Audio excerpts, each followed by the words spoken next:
Coming up on this episode of One-on-One Sports. The winds of change are blowing in the NHL, and the NFL may be making some changes of their own in the near future. Plus, March Madness is set to begin, so our experts weigh in on where the most excitement will be in this year's tournament. All that and more, and it all starts right now.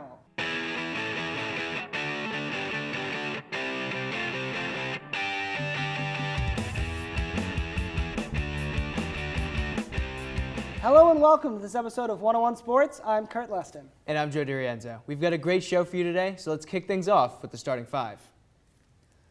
Are you ready for Dick Vitale to be on your television screen 24/7, screaming inaudible sounds that will most likely be something about diapers or trifectas?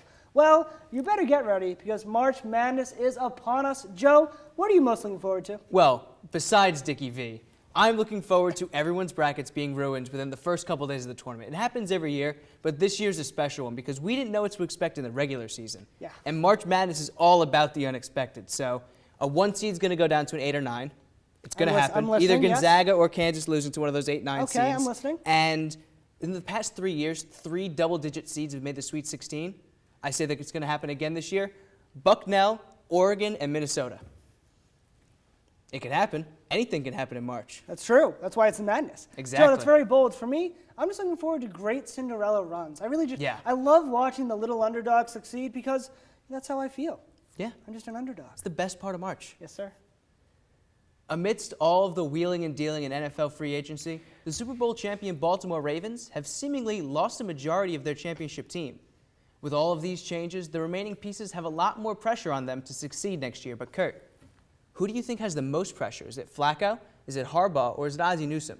All signs point to Ozzie Newsome. Absolutely, yes. Most pressure, though? Yes, listen, it's his fault that they couldn't re-sign anyone else. He had to give Joe Flacco the most ridiculous, amazing contract to a mediocre quarterback he's ever received. Okay? You're not wrong.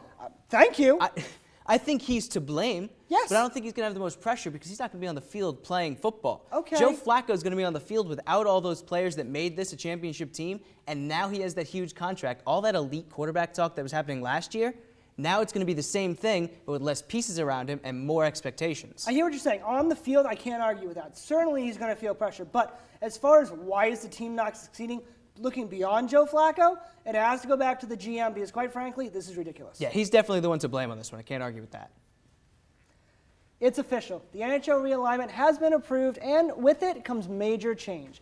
The league will move from 3 divisions in each conference to a total of 4 divisions, 2 in each conference. The Detroit Red Wings and the Columbus Blue Jackets will move both to the Eastern Conference, while the Winnipeg Jets will head to the Western Conference. The playoff picture has also changed because the top 3 teams in each division will make the playoffs, and the final 2 spots in each conference will be filled by the next 2 highest placed finishers based on regular season points, regardless of division.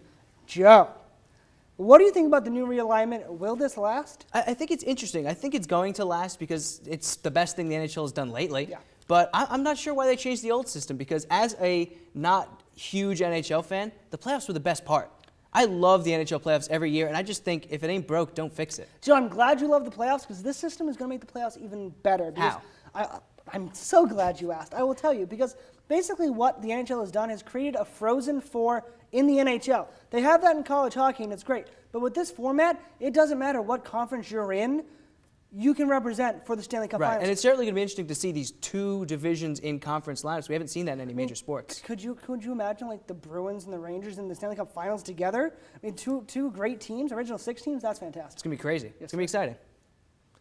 NFL owners' meetings have begun in Phoenix, and they will be discussing a pair of potential rule changes. The first to negate the tuck rule, and the second to make it a penalty for a ball carrier or defender to hit leading with the crown of his helmet. While most people seem to be in agreement that the tuck rule needs to go, many players have spoken out against the second proposal. Kurt, should this be a new rule? Joe, it really is a tough call because on one hand, I'm all for making football more safe. Right. And safer for the players. I think we need that. No one wants to see people get crippled or seriously injured on the field. Right. No one wants to see that. Which is why we're seeing all these rule But changes. at the same time, it's football. Unless you're going to have them go out and play with flags, I don't get it. Yeah, I think Matt Forte said it best. It's instinctful right now for these players to lead. And you know what? Your head's attached to your shoulder. So when you lead with your helmet, or when you lead with your shoulder, your head goes down with it. It's really hard to say you can't do that because then players are going to be thinking, oh, maybe I can't power through this tackle. It's going to be interesting to see. Yes, Joe, I mean, I'm all for safety, but where is left to hit someone in football? I don't get it. There's a small target that you can hit, and that's about it. Wee little big. Like you said, I understand the changes being made. It's going to be hard to see these players adjusting to those changes, though. Hey, I agree with you, buddy. The Chicago Bulls have cleared their star point guard Derrick Rose to come back from a torn ACL in his left knee that he suffered last April. But Rose hasn't taken the court. Apparently, he will not exchange his suit and tie for a Bulls jersey until he is feeling 110%.